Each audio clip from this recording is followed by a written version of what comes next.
Last session میں ہم نے ڈسکس کیا تھا کہ جب شیب ابی طالب کا واقعہ ہوا، پھر اس کے بعد عام الحزن گزرا. اب عام الحزن کے بعد جب حضرت خدیجہ رضی اللہ عنہا جیسی انٹرنل سپورٹ اور ابو طالب جیسے ایکسٹرنل سپورٹ میرے نبی سے اٹھ گئی، تو اس وقت ایک اور اشارہ میرے نبی صلی اللہ علیہ وسلم کو ہوا. وہ یہ تھا کہ جو پیغام تھا نا، جو اللہ سبحانہ و تعالیٰ کا آیا تھا، یہ صرف مکہ والوں کے لیے نہیں تھا، بلکہ یہ حکم ہوا کہ یہ جو پیغام ہے یہ تو پوری کائنات کے لیے، یہ تو سب کے لیے، یہ تو ہر شخص کے لیے جو مکہ میں رہتا ہے یا قریش میں رہتا ہے یا نہیں رہتا. تو اس بحاف پر میرے نبی صلی اللہ علیہ وسلم نے یہ ڈیسائیڈ کیا کہ جو اب پیغام جو مکہ میں پھیلا رہے تھے، انہوں نے یہ سوچا کہ کیوں نہ میں کے پاس لے کے جاؤں. اب طائف جو جگہ تھی نا، آپ اس کو ایسے سمجھیں کہ یہ اس دور کا نا، جیسے آج کل ہل سٹیشنز ہوتے ہیں نا، تو یہ اس طرح کا ایریا تھا کہ جیسے ہمارے لیے مری ہے یا اس طرح کے اور ناردرن ایریاز ہیں.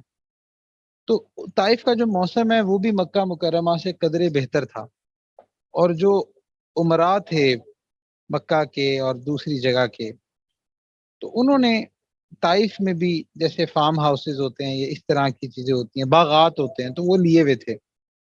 تو اکثر یہ ہوتا تھا کہ وہ کچھ وقت گزارنے کے لیے اسپیشلی گرمیوں میں ادھر چلے جایا کرتے تھے.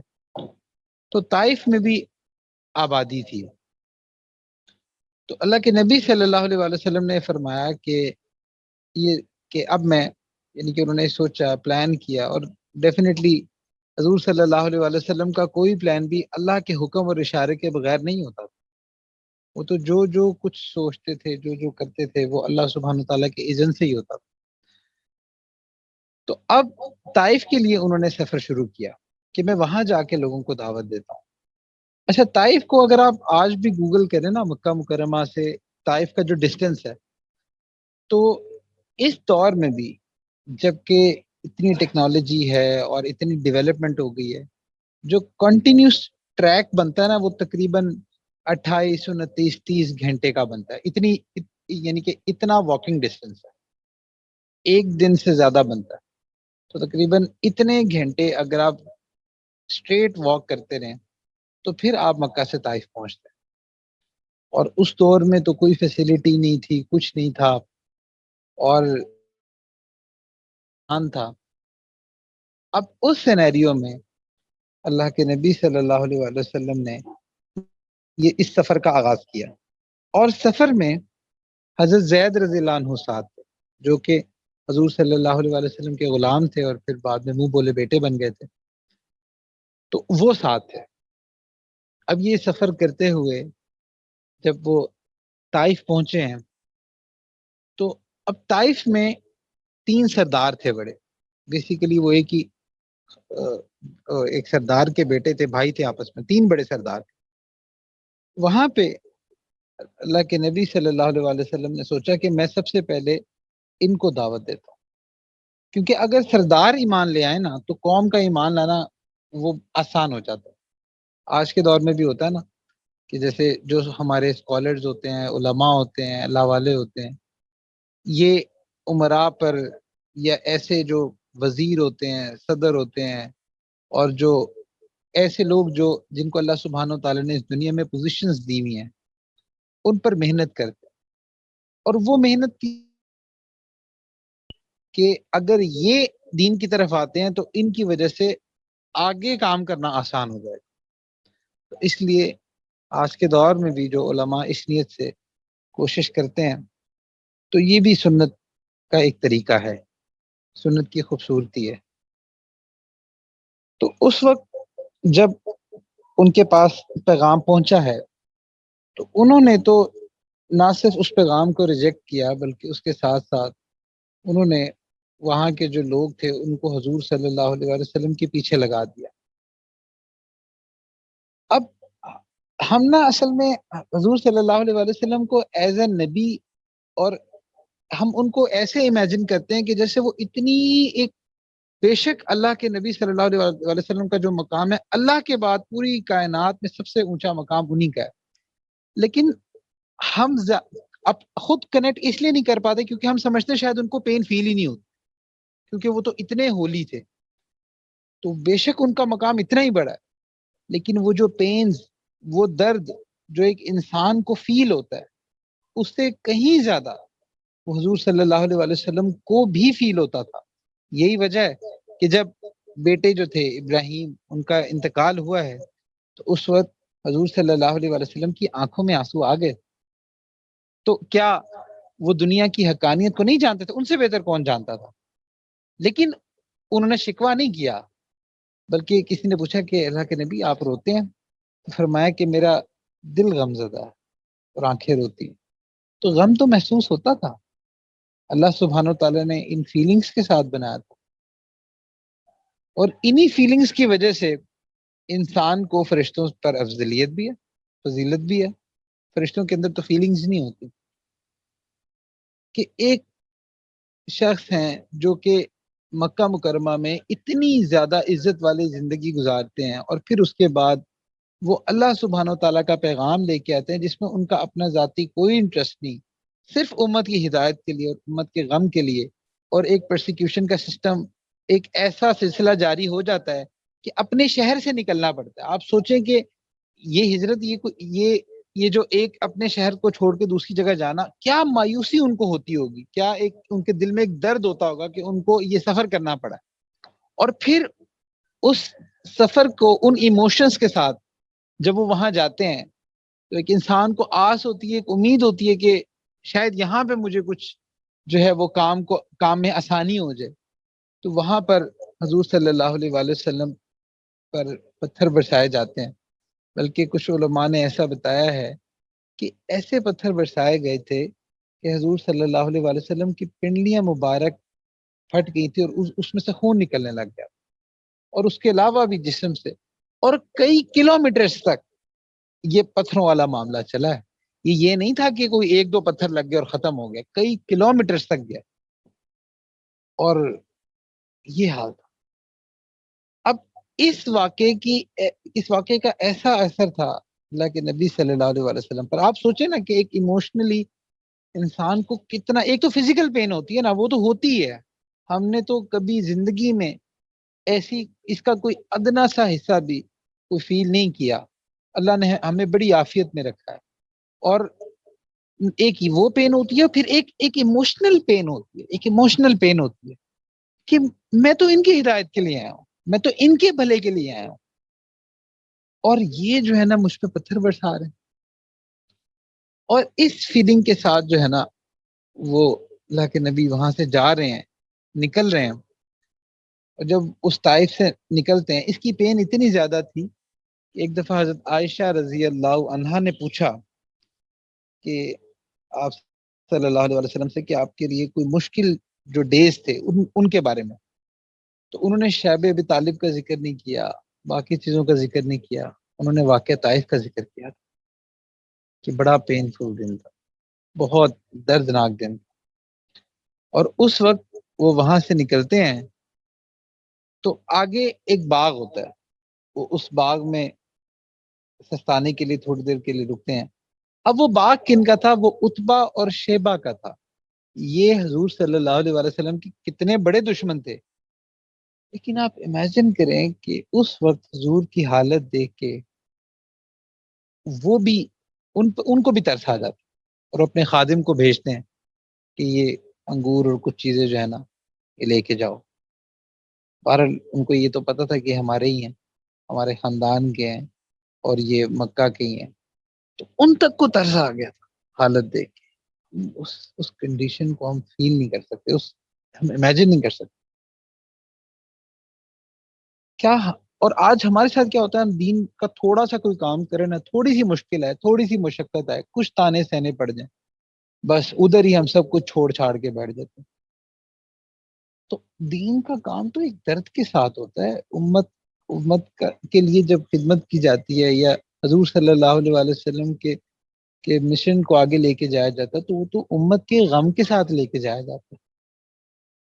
تو آج ہمارا تو یہ حال ہے کہ بس ہمیں کوئی برا بھلا تو کیا کہنا، اگر کوئی ہماری تعریف میں تھوڑی سی کمی کر دے نا، ہمیں وہ بھی فیل ہوتا ہے کہ ہماری تعریف نہیں کی. تو خیر، اس وقت وہ جو غلام تھے. اچھا، اس میں نا اس پورے سفر میں جو حضرت زید رضی اللہ عنہ ہیں، ویسے سوچنے کی بات ہے کہ وہ کس پین میں ہوں گے. یعنی کہ ایک تو اللہ کے نبی ایک پین میں تھے نا، وہ تو بہت زیادہ تھی. پھر حضرت زید جو کہ اللہ کے نبی سے اتنی محبت کرتے تھے کہ اپنے والد اور چچا کے ساتھ جانے سے انہوں نے انکار کر دیا تھا کہ نہیں، میں نے ادھر ہی رہنا. وہ جب تو حضور صلی اللہ علیہ وسلم ان کے والد کی جگہ تھے. اور آپ امیجن کریں کہ اس وقت اللہ کے نبی کی ایج کیا ہوگی، تقریباً 50 کے اراؤنڈ ایج. تو 50 کے اراؤنڈ جو ایج ہوتی ہے نا، یہ ویسے ہی ایک وہ ایج ہوتی ہے جس میں انسان اولڈ ایج کی طرف جا رہا ہوتا ہے. ایک تو جوانی ہوتی ہے نا، انسان سب کچھ سہ لیتا ہے، فزیکل پینس بھی سہ لیتا ہے، باقی چیزیں بھی. تو ایک یہ والی ایج ہوتی ہے، اور یہ وہ ایج ہوتی ہے کہ جس میں تو انسان ویسے ہی دوسرے کا بہت حیا کرتا ہے کہ بھئی یہ ایج میں زیادہ ہے. تو وہ اس ایج میں وہ پین لیتے ہیں. اور حضرت زید رضی اللہ عنہ جب اس سارے معاملے کو دیکھ رہے ہوں گے، ان کے دل پہ بھی کیا گزر رہی ہوگی. یعنی کہ آج ہم سوچ نہیں سکتے یا امیجن نہیں کر سکتے کہ ہمارے ماں باپ کو کوئی بات بھی کہہ دے تو ان کو کیا ایک پین فیل ہوتی ہوگی. اور پھر اللہ کے نبی کی جو پین تھی وہ تو خیر بہت ہی زیادہ تھی.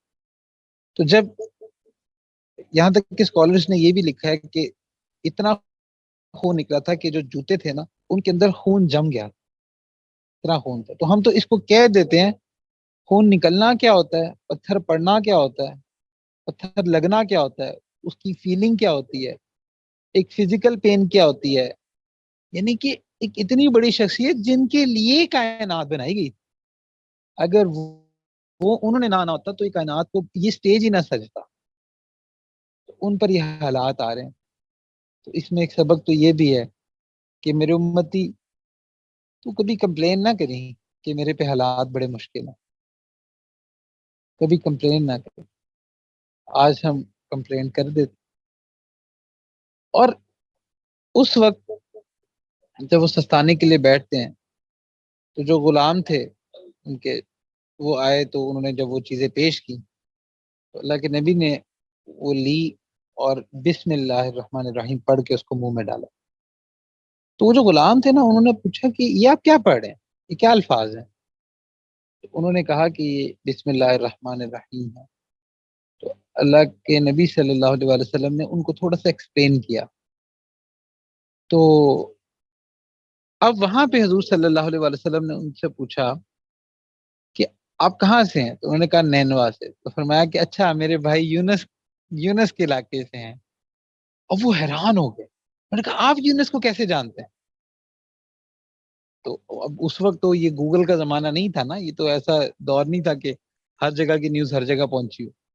تو انہوں نے کہا آپ کیسے یونس علیہ السلام کو جانتے ہیں. انہوں نے کہا کہ وہ تو میرے بھائی ہیں. تو وہ بھی اللہ کے نبی تھے، میں بھی اللہ کا نبی ہوں، وہ تو میرے بھائی تھے. تو جیسے ہی اس نے یہ سنا، اس نے حضور صلی اللہ علیہ وسلم کے ہاتھ چومے اور اسلام قبول کر لیا. اب یہ کیسی ایک چیز ہے، ایک ایگزامپل ہے کہ وہ جن کی ہدایت کے لیے نکلے تھے وہاں پہ تو یہ معاملہ ہوا. اور یہ جو خادم تھے ان کو باقاعدہ کوئی دعوت دینے کی نیت بھی ایسا نہیں تھی. یعنی کہ یہ تو صرف ایک وہ کلمہ سن کے بسم اللہ الرحمن الرحیم سن کے یہ متاثر ہو گئے اور فوراً جو ہے یہ اسلام قبول کر لیا انہوں نے. تو یہاں پہ نا ہمارے لیے بھی ایک بہت بڑا لیسن ہے کہ ہم لوگ جب دین کا کام کر رہے ہوتے ہیں، کسی بھی جگہ کرنے کی کوشش کر رہے ہوتے ہیں، تو ہم لوگ کسی جگہ نا بہت محنت کر رہے ہوتے ہیں اور ہمیں لگتا ہے کہ شاید یہاں سے تو بس انقلاب ہی آ جائے گا. پتہ لگتا ہے وہاں کچھ بھی نہیں ہوتا. تو اس سے بھی نا لوگ بہت زیادہ ڈی مورلائز. جبکہ کئی جگہ ایسا ہوتا ہے کہ جہاں پہ آپ نے تصور بھی نہیں کیا ہوتا، سوچا بھی نہیں ہوتا، جن لوگوں پر آپ محنت کر کے تھک جاتے ہیں وہ آپ کو گھاس بھی نہیں ڈالتے، وہ جڑتے ہی نہیں ہیں، آتے ہی نہیں ہیں. جبکہ بہت سارے ایسے ہوتے ہیں کہ جن کو آپ بظاہر کوئی خاص نیت بھی نہیں ہوتی رینڈملی کہیں سے آتے ہیں اور آپ کے ساتھ جڑتے ہیں، اور ایسا جڑتے ہیں کہ بس بالکل جو ہے نا وہ فرم طریقے سے دین پر آتے ہیں۔ تو اس لیے یاد رکھیں ہمارا کام نہ صرف ایفرٹ کرنا، باقی ہدایت کہاں کہاں جانی ہے، کام کہاں کہاں ہونا ہے، کیسے کیسے کام چلے گا، یہ ہمارے اختیار میں نہیں ہے، نہ یہ ہمارا کام ہے اس پر سوچنا، یہ اللہ سبحانہ و تعالیٰ کا کام ہے، اور اللہ سبحانہ و تعالیٰ اپنے انداز میں اس کام کو چلاتا۔ تو آپ دیکھیں کہ جن کے لیے گئے تھے انہوں نے کیا سلوک کیا، اور دوسری طرف جو خادم تھے کہ وہ کیسے وہ اسلام لے آئے، کیسے انہوں نے اسلام قبول کر لیا۔ اب اس کے بعد جب وہاں سے واپس مکہ مکرمہ کی طرف حضور صلی اللہ علیہ وسلم چلے ہیں، اچھا اب ان فیلنگز کو بھی آپ تھوڑی دیر کے لیے امیجن کریں کہ ایک تو اتنی زخمی حالت میں، تو اس زخمی حالت میں ایسا سفر کرنا، اتنا لمبا سفر کرنا، کئی دنوں کا سفر ہوتا تھا، تو اس زخمی حالت میں وہ سفر بھی کر رہے ہیں، فزیکلی بھی زخمی ہیں، ایموشنلی بھی جو ہے وہ زخم لگے ہوئے ہیں، اور جس کو کہتے ہیں نا کہ بوجھل قدموں کے ساتھ وہ جا رہے ہیں۔ اور ایک اور چیز کو آپ فیل کریں کہ دیکھیں ایک شہر سے وہ نکلے تھے کہ اس لیے کہ چلو یہاں والے جو ہے نا یہ پرسیکیوشنز کر رہے ہیں، اور ابو طالب بھی چلے گئے ہیں، تو وہ امان والا سسٹم بھی نہیں ہے، وہ شیلٹر بھی نہیں ہے، تو اب ان کے پرسیکیوشنز بڑھ سکتے ہیں، ظلم بڑھ سکتا ہے ان کا۔ تو ایک کن فیلنگز کے ساتھ وہ اس شہر سے نکلے تھے، اور کیا معاملہ ہوا، اور اب کیسے کتنے بوجھل قدموں کے ساتھ واپس آ رہے ہوں، اسی کو تو چھوڑ کے نکلے تھے، اور کتنے بوجھل قدموں کے ساتھ واپس آ رہے ہوں گے۔ تو ان قدموں کے ساتھ میرے نبی واپس آتے ہیں، تو اب اس وقت چونکہ یہ امان والا یہ جو سسٹم تھا یہ اتنا امپورٹنٹ تھا کہ اس کے بغیر رہنا جو تھا وہ بہت زیادہ مشکل تھا۔ یہ ایسا ہی تھا کہ بس آپ کو کوئی بھی شخص کبھی بھی آپ پر ظلم و ستم کر سکتا ہے، تو اس لیے یہ بہت ضروری تھا کسی کی امان میں رہنا۔ تو وہاں پہ پھر اللہ کے نبی صلی اللہ علیہ وسلم ایک سردار تھے جن کا تعلق حضور صلی اللہ علیہ وسلم کی والدہ کے قبیلے سے تھا، ان کو پیغام بھیجتے ہیں کہ آپ مجھے اپنی امان میں لو، اینڈ سرپرائزنگلی ہی ریفیوزڈ، انہوں نے منع کر دیا۔ تو اچھا یہاں پہ بھی اگر ہم اس کو سوچیں تو دیکھیں انسان جب کسی کی طرف پیغام بھیجتا ہے تو کچھ ایکسپیکٹیشن ہوگی تو بھیجا ہوگا نا۔ اب دیکھیں نا جس کو کسی سے کوئی امید ہوتی ہے اسی کو ہی کوئی کام کہتے ہیں نا کہ یہ میرا کام کر دیں، تو پتہ لگتا ہے کہ وہ منع کر دیتا ہے۔ اب پھر ایک اور شخص کو میرے نبی پیغام بھیجتے ہیں، اور پھر ایک سرپرائز ملتا ہے کہ وہ بھی منع کرتا ہے۔ عجیب، اس کائنات کے سردار رحمت للعالمین وہ امان مانگ رہے ہیں، اور دو لوگ جو ان کو جانتے تھے کہ یہ ان کا کیا کریکٹر ہے اور سب کچھ ہے، لیکن امان دینے سے منع کر دیتے۔ اب امان کے بغیر وہ مکہ میں انٹر نہیں حضور صلی اللہ علیہ وسلم ہوتے، کیونکہ ان کو پتہ ہے اس بات کا۔ پھر اس کے بعد ایک اور سردار تھے، غالباً ان کا نام عدی بن مطعم تھا، یہ وہی تھے کہ جنہوں نے شعب ابی طالب والا معاملہ کینسل کروایا تھا نا، تو وہ جو لوگ تھے ان میں سے ایک یہ بھی تھے، تو جنہوں نے معاہدے کے خلاف ساری کیمپین چلائی تھی، تو ان کو حضور صلی اللہ علیہ وسلم پیغام بھیجتے، تو وہ جو ہے نا وہ مان جاتے ہیں، وہ اپنے بیٹوں کے ساتھ آتے ہیں اور تلواریں پکڑتے ہیں، اور حضور صلی اللہ علیہ وسلم کو لے کے حرم میں جاتے ہیں، اور وہاں پہ سب کو بتاتے ہیں کہ اب محمد صلی اللہ علیہ وسلم میری امان میں ہے۔ تو اس طرح حضور صلی اللہ علیہ وسلم انٹر ہوتے ہیں۔ اب جب انٹر ہوتے ہیں تو پھر اس کے بعد اپنے گھر تشریف لے جاتے ہیں۔ اب گھر میں ایک اور چیز ہے، اب آپ اس کو فیل کرنے کی کوشش کریں کہ جو حضور صلی اللہ علیہ وسلم کی ڈاٹرز ہیں، جو بیٹی ہیں، ان کو دیکھ کے کیا فیل ہوا ہو۔ کئی بچے ہوتے ہیں نا بڑے سینسیٹیو ہوتے ہیں، وہ ان کے پیرنٹس پر کوئی تھوڑی سی مصیبت آئے نا تو بڑے ڈپریشن میں چلے جاتے ہیں، بڑا ان کو اس چیز سے بہت ہرٹ ہوتا ہے۔ اور آج کل کے ڈپریشنز کیا ہوتے ہیں کہ جی کوئی فادر کے بزنس کا مسئلہ ہو گیا، کوئی اما ابا میں سے کسی کو بیماری لگ گئی، یا اور اس طرح کے مسائل ہو گئے، تو اس کی وجہ سے لوگ بہت زیادہ اس چیز کو کئی بچے فیل کرتے ہیں. تو کیا یہ چیزیں میرے نبی کی بیٹیوں پر نہیں آئیں؟ کیا انہوں نے نہیں فیل کیا ہوگا کہ ان کے جو بابا ہیں وہ کتنی کتنی شفقت کرنے والے، محبت کرنے والے، اور کیسے جا رہے ہیں، اور پھر کس حالت میں وہ واپس. تو کتنا مشکل ہوگا ان کے لیے کہ وہ ایسے حضور صلی اللہ علیہ وسلم کی مرہم پٹی کر رہی ہوں. اور ابھی کچھ عرصہ پہلے والدہ کا انتقال بھی ہوا. تو اس سٹیٹ کو بھی فیل کریں کہ ہم تو، اور ہم اسٹل ہم لوگ کمپلینٹس کر رہے ہوتے ہیں اللہ سے کہ اللہ آپ نے ہمارے ساتھ ایسے کیوں کیا. کوئی تھوڑا سا مسئلہ ہو جائے میرے ساتھ ہی ایسا کیوں ہوا.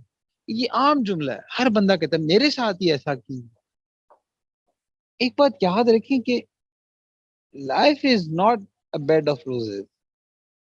یہ ایک بہت بڑا مسئلہ ہے ہماری یوتھ کا کہ ہم لوگ یہ جو یہ آپ کے کالجز یونیورسٹیز آپ کو دکھاتی ہیں، کوئی آپ کے موویز ڈراماز یا سیزنز، یہ لوگ آپ کو جو لائف سٹائل دکھاتے ہیں، یہ لائف سٹائل ریئل میں ایگزسٹ نہیں کرتا. وہ تو ایک ڈرامہ ہوتا ہے جو کہ صرف آپ کے ایموشنز کو اپ کرنے کے لیے بنایا جا رہا ہوتا ہے. اب اس کی وجہ سے ہماری یوتھ فینٹیسیز میں رہتی ہے، اور یہی وجہ ہے کہ ہم سوچتے ہیں کہ اچھا جی شادی ہوگی تو بس اسی طرح جو ہے نا ہماری بس خوشیاں ہی خوشیاں چلتی رہیں گی، یا ہمارا کسی سے کوئی معاملہ ہوگا بس ہم تو جو ہے نا وہ فلمی ہیرو اور ہیروئن کی طرح رہ رہے ہوں گے، اور بس ایسے. زندگی ایسی نہیں ہے. اور اسی لیے جب ہلکی سی کوئی پریشانی آتی ہے، ہلکی سی کوئی اونچ نیچ ہوتی ہے، تو ڈپریشن میں جا رہے ہوتے ہیں، پریشان ہو رہے ہوتے ہیں کہ یہ ہمارے ساتھ کیا ہو رہا ہے، اللہ نے ایسے کیوں کیا، اللہ نے ویسے کیوں کیا، سارا بلیم اللہ پہ ڈال رہے. ایک لڑکا تھا تو وہ کہتا ہے کہ میں نے نا ایک بات کرنی ہے. اللہ خیر کرے، پتہ نہیں کیا بات کرنی ہے، میں بہت پریشان ہوں، میں بس جو ہے نا آپ پلیز مجھے ٹائم دے. اچھا جی بات ہوئی تھی، کیا بات کرنی ہے. بات کی کہ میں اللہ سے بہت ناراض ہوں. اچھا جی کیوں ناراض ہو جی. وہ جی فلاں بریک اپ ہو گیا. یہ تو حال ہے ہماری یوتھ کا. یہ اس چیز پہ اللہ سے ناراض ہو بھائی. تم اللہ سے نہیں ناراض، اللہ تم سے ناراض، تبھی تمہارا یہ حال. خیر، تو ہماری تو لائف کی کمپلینٹس ایسی ہوتی. تھوڑی سی مشقت آ جائے نا، تھوڑا سا ہمیں یہ ہو جائے کہ اچھا یار اس مہینے تھوڑا سے پیسے ہمیں اس طرح نہیں آ رہے، یا ہم نے اتنے سوٹ لینے تھے، 4-5 سوٹ لینے تھے، تو اس عید پہ آپ ایک سوٹ لے رہے ہیں، بس اسی پہ ہمیں ڈپریشن شروع ہو جاتا ہے. یہ پارٹی میں دوبارہ ڈریس پہن کے کیسے جائیں، یہ تو ہمارے ڈریس فلاں رشتہ داروں نے دیکھا ہوا ہے، یہ تو ہم نے فلاں موقع پہ پہنا تھا. اس پہ ڈپریشن ہو رہا ہوتا ہے، اس پہ گھروں میں لڑائی ہو رہی ہوتی ہے. اچھا یہ سوٹ دوبارہ پہنے جی. کون سی فینٹیسیز میں رہ رہے ہیں آپ لوگ کہ وہ بھی تو ہیں جو کائنات کے سردار کی بیٹی ہیں، وہ کن فیزز میں اپنی زندگی گزار رہی ہیں. یہ بچے تو، ہم لوگ تو 5 اسٹار میں رہ رہے ہیں، ہمیں تو پتہ ہی نہیں ایک پریشانی کیا ہوتی ہے، ایک وقت کی بھوک کیا ہوتی ہے، ہمیں پتہ ہی نہیں ہے. ہم تو کمپلینٹ اس پہ کر رہے ہوتے ہیں کہ آج اس ریسٹورینٹ سے کھانا کھانا ہے، یہاں والا کھانا کھانا ہے، یہ کھانا تھا، وہ کھانا تھا. پھر فوڈ پانڈا نے ویسے کام آسان کر دیا آپ کا. تو ہماری تو لائف کی کمپلینٹ سے مختلف ہے. ہماری یوتھ کی ڈائریکشن نہیں کیا ہے، کتنا جانتے ہیں ہم اللہ کے نبی. اور یہی وجہ ہے کہ جو لائف کی ریئلٹیز ہیں نہ ہمارے انسٹیٹیوشنز میں بتائی جاتی ہیں، نہ ہمیں جو ہے نا کوئی، کیونکہ اس کی وجہ یہ کہ ہم نے سیرت پڑھی نہیں ہے نا، اللہ کے نبی کی لائف کو دیکھا نہیں ہے، ہمیں پتہ نہیں ہے کہ زندگی ہوتی کیا ہے. یہ دنیا جو ہے یہ ٹیسٹ ہے، یہ ٹیسٹ ہے. اس کو جنت بنانے میں لگا ہوا ہے، ہر بندہ اس کو جنت بنانے میں لگا ہوا ہے. ہر لڑکی چاہتی ہے بس میرا شوہر جو ہے نا وہ بس کوئی پرنس ہی ہو، اور اس کے اندر ساری وہ اچھی خصوصیات ہوں جو میں نے کسی ناول میں یا فلم میں دیکھی. اور اسی طرح جو لڑکے ہیں وہ بھی کہتے ہیں کہ بس ہمارے لیے تو کوئی حور جو ہے نا اللہ نے جو جنت میں بنانی تھی نا، اللہ یہیں پہ فوٹو کاپی اس کی دے. تو ہماری تو جو جو ہماری اپروچ ہے وہ اتنی مختلف ہے، اتنی ڈفرینٹ ہے. ہم ان چیزوں پہ پریشان ہو رہے ہوتے. ہمارا بچے اس چیز پہ پریشان ہو رہے تھے، ہمارا پمپل نکل آیا منہ پہ. اس چیز سے پریشان ہو رہے ہو. کئی بچے کہتے ہیں جی پمپل نکل رہا ہے، اس کا وظیفہ بتا دو. میں کہا سبحان اللہ، اس کا وظیفہ کیا ہوتا ہے؟ یہ نہیں پوچھتے کہ اندر تکبر اتنا ہے، غیبتیں ہم اتنی کرتے ہیں، حسد اتنا ہے، اس کا کوئی وظیفہ بتا دو. یہ کہتے ہیں جی پمپل نکل رہا ہے، اس کا وظیفہ بتا دو.